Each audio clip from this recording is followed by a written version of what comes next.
যে মরণোত্তর পুরস্কার দেওয়ার চাইতে জীবদ্দশায় পুরস্কারটা পেলে যে আনন্দ দেশের জন্য এবং পরিবারের জন্য, ব্যক্তির জন্য, তা মরণোত্তর পুরস্কারে পাওয়া যায় না।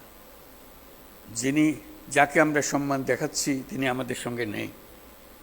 আমরা যেন আগামীতে এটা একটা নিয়ম করতে পারি যে যাদের মরণোত্তর দেওয়ার তাদের পালা শেষ করে দিয়ে পর থেকে শুধু জীবিত অবস্থায় যারা আছেন তাদেরকে আমরা পুরস্কার দিই, তাদের প্রতি সম্মানটা আমরা দিই। তারা আমাদের জাতিকে এক মহান উচ্চতায় নিয়ে গেছে। পুরস্কার দিয়ে আমরা শুধু তাদেরকে সম্মানিত করছি না, আমরা বরং জাতি হিসেবে নিজেদের সম্মান তাদের মাধ্যমে পাচ্ছি। তারা প্রত্যেকেই আন্তর্জাতিক ক্ষেত্রে বহুল পরিচিত। তারা সারা জাতির জন্য অনেক কিছু দিয়ে গেছেন।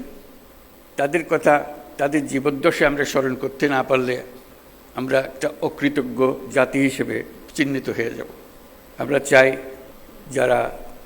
যাদেরকে আমরা এই সম্মান দিতে চাই যথাসময়ে সেটা যেন আমরা দেই।